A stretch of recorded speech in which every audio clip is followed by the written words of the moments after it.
Barakatah Yahweh, Barakatah Yahweh Shah, Barakatah Yahweh, Barakatah Yahweh Shah. All praises to Yahweh, Bahashem Yahweh Shah, Bahashem Rekakadash. Yahweh been the name of the Heavenly Father. Yahweh Shah been the name of His only begotten Son, who they ignorantly call Jesus Christ. Now, we're going to get into some prophecy because during war, there's a major situation that goes on, and this was going to be what was going to cause the people to raise the alarm and blow the trumpet.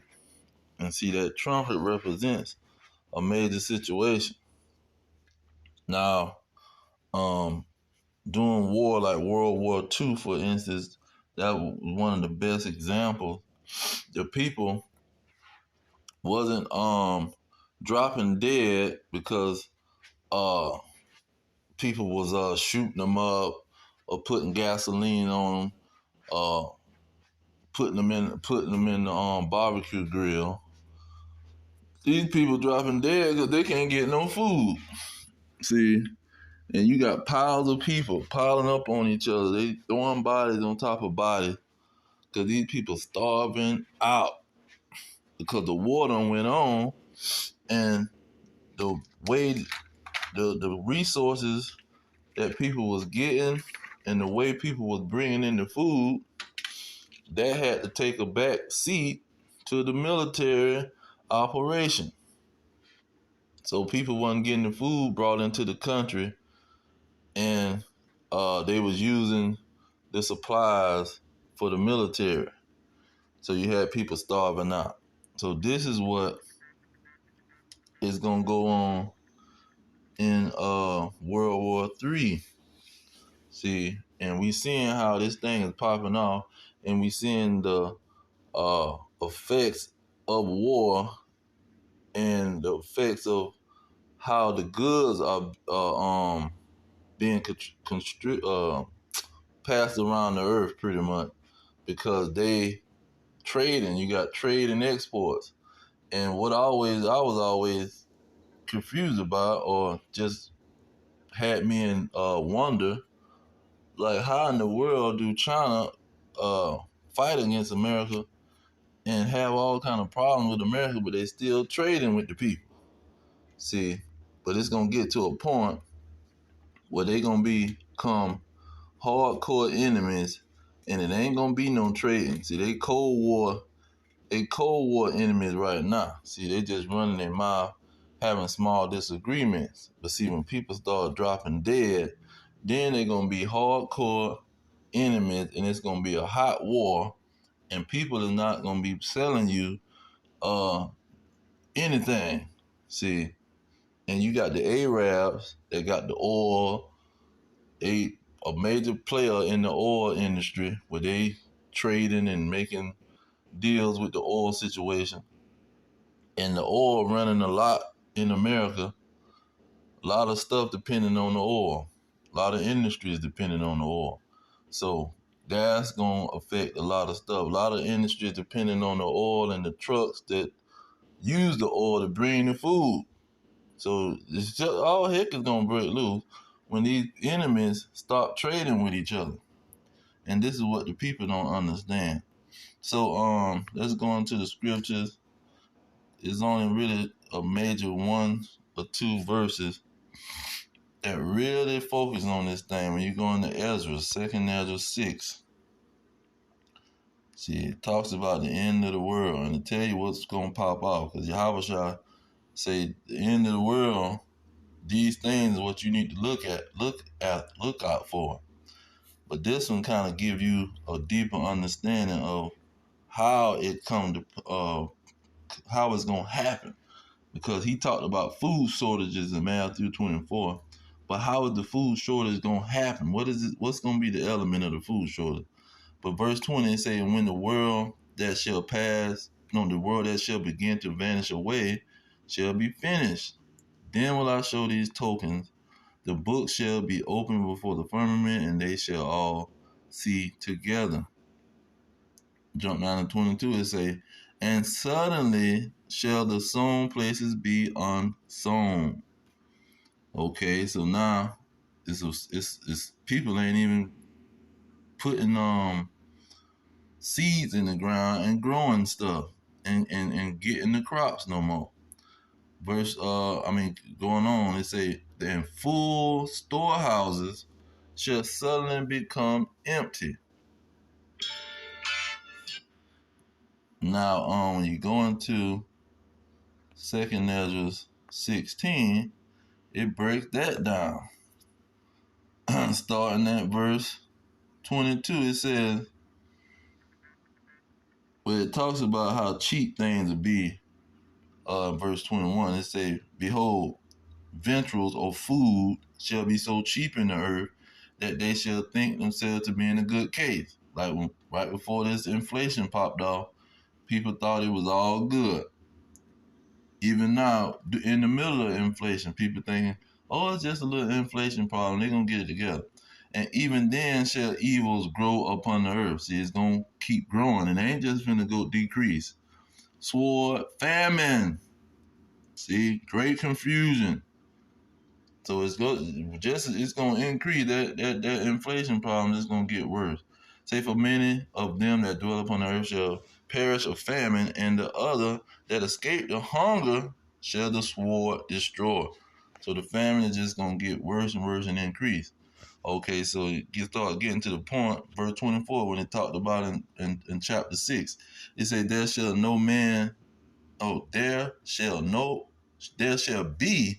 no man left to till the ground or to sow it. So now it ain't gonna be no man left to till the ground and sow it. Why? Because they're gonna be occupied into something else. See, war is gonna be going on. They're not gonna be around here worried about the crops and we got to crop this and crop that. 25, the trees shall give fruit and who shall gather them? See, the grapes shall ripen, and who shall tread them? And for all the places shall be desolate of men. See, where are these men going? They deploying men over here. They deploying men over there. They deploying men on the battleship and the ships that's accompanying the battleship. Because them battleships ain't just going up. So, Lockie, now them battleships has been pretty much accompanied by a whole fleet full of other ships. So them just soldiers all in there. Then you got multiple battleships. Then you got multiple places that these people can get took into to guard the bases, the military bases that they got all around the freaking world. They're gonna put the people in there and have them operate.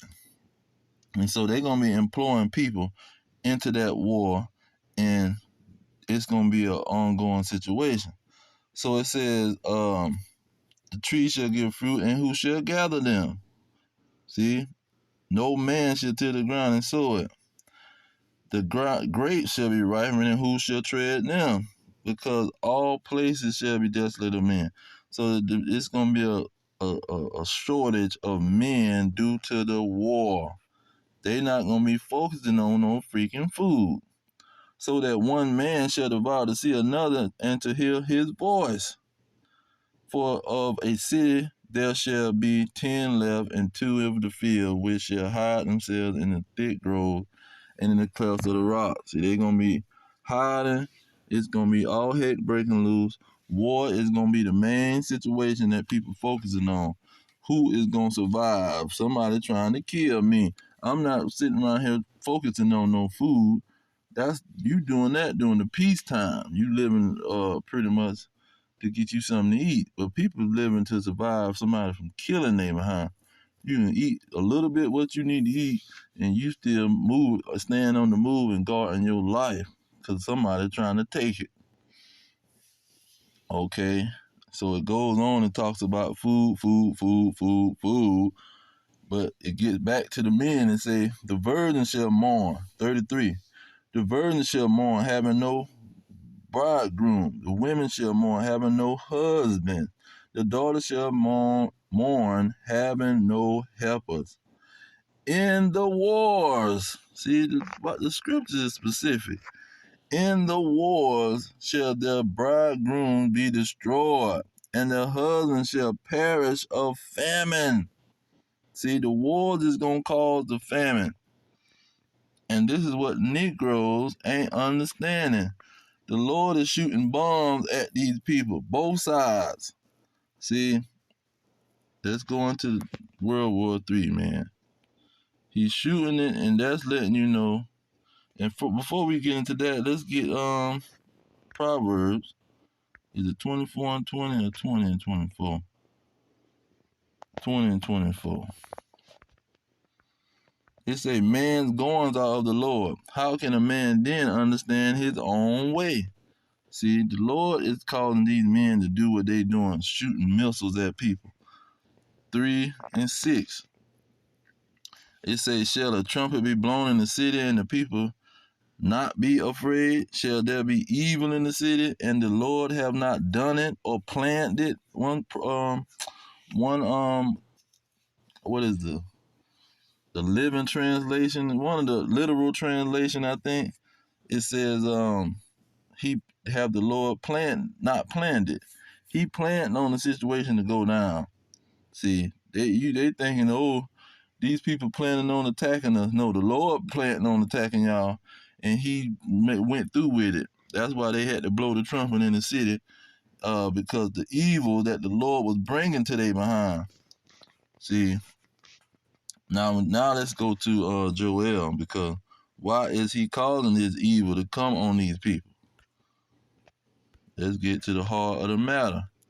It says, I will also gather all nations and will bring them down to the valley of Jehoshaphat and will plead with them there. The next verse is going to explain that. With them there for my people and for my inheritance, Israel, who they have scattered among the nation as slaves, like Luke 21 and 24 say, that they would fall by the sword and be led captives into all nations, scattered among the nations, and parted my land. And you gonna trodden down Jerusalem in the last days. Then you get to verse 12 to get right to the point and show you what he talking about this valley of Jehoshaphat and what's gonna happen. He said, let the heathen be wake and come up to the valley of Jehoshaphat. For there, see, for there will I sit to judge all the heathen round about.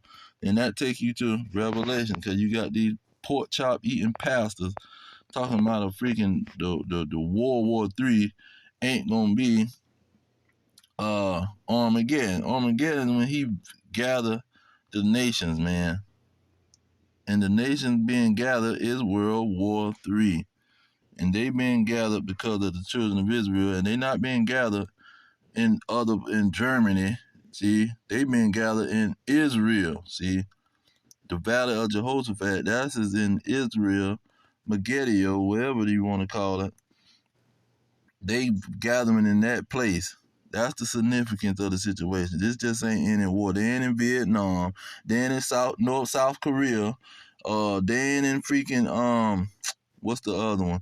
Iraq, Afghanistan. No, they is in Israel. See, very significant. Okay, and then it say 14. It say, for they are spirits of devils working miracles, which go forth unto the kings of the earth and of the whole world to gather them to the battle of the great day of God Almighty. See, that's World War III. Look at verse 12. It's saying the sixth angel poured out his vial upon the great river Euphrates. See, Euphrates is in the valley of Jehoshaphat, and the water thereof was dried up, that the way of the kings of the east might be prepared. See, this is where they're gonna be battling. World War III is Armageddon. It's not a separate situation. And them wars that Yahweh Shah was talking about, see, them wars that he was talking about is like the people saying, it's gonna be all kind of war. But the key war is when they go to Jerusalem. That's when the war is gonna take place, and be of some significance. And this might be one of the meanings of 15, where it says, when you see the abomination stand in the holy place. So even war pop off in the holy place in Jerusalem, then you know it's a major situation. Now let's go back to Joel. And and get 9. It say, proclaim this among the Gentiles, prepare war. See, because he gonna have them killing each other. Wake up the mighty man, let all the men of the war draw near, let them come up. See, all men of war, and mainly all men, they gonna be going into that war and dropping dead, and there ain't gonna be no food to eat. And look at what he say. Look at what he say now. Verse 10, he say, beat your plowshares in the sword and your pruning hooks into spears. So the focus ain't going to be on no freaking food. The focus is going to be on killing somebody, killing each other. They going to take the focus off food. Look at verse 13. It say, put ye in the sickle, for the harvest is ripe. Come and get you, for the press is full and fast is overflow, for their wickedness is great. Keep giving you parables about some food, man, because these ain't gonna be no more focusing on no food. And it was one in Isaiah. Oh, what is that? Isaiah 61. No, 60. You know what? Not Isaiah 60. It's back in Joel. At the end, at the very end, I think they're talking about some food.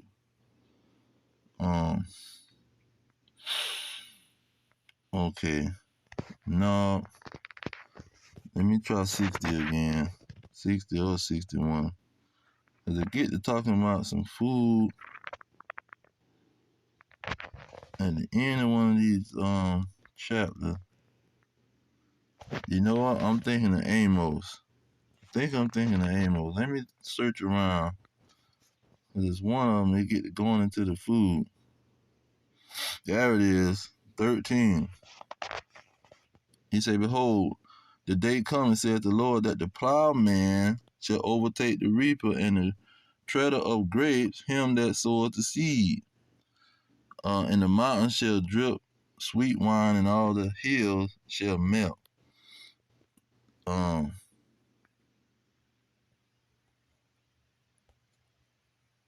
And see, food is always on the scene. You get into more of it in 14 and 15, talking about how the Israelites is gonna build up their food and their vineyards, gardens, to eat fruit of them. See, they gonna go to running the operation, because it's gonna be about the food at the end of the day. But war is gonna distract these men from focusing on the food, and them Negroes is gonna start to drop dead. Let's get your Howard words real quick, and with 7. It says, for nation shall rise against nation, kingdom against kingdom. There shall be famines and pestilences and earthquakes in diverse places. And another one in Revelation 18 and either 8, I think. Yeah, it said, therefore shall her plagues come in one day, talking about Babylon the Great America, because this is where really the famine is going to hit hard. It says, and mourning and famine. See, that's the last thing. It's going to be the backbreaker. And she shall be utterly burnt with fire, for strong is the Lord, Yahweh Ba'ashem Yahweh Shai, who judged her. See, he was going to go and judge the heathen due to them having the Israelites as slaves. This is what it's all about. And they're going to be starving out due to them not getting no food. See, and they're going to blow that trumpet and say, all heck is breaking loose. We ain't got no food. Everybody done went to the war. They ain't even worried about giving us no food. See, they gonna start eating people and doing what they were doing in Jerusalem when they surrounded the city and they couldn't get no food brought into the city. This is what's gonna happen to Babylon, and these heathens and the 2/3 Israelites gonna suffer the consequences for not following the Lord's program. And the heathen didn't have no hope anyway. It was just the 2/3 that had some kind of hope, but they chose death instead of life. But I'm going to leave it there. All praises to Yahweh, Ba'ashem Yahweh Shai, Ba'ashem Kakadash. Dumb honors to the elders pushing the truth. Peace to the elect worldwide. Our kingdom is at hand. Shalom.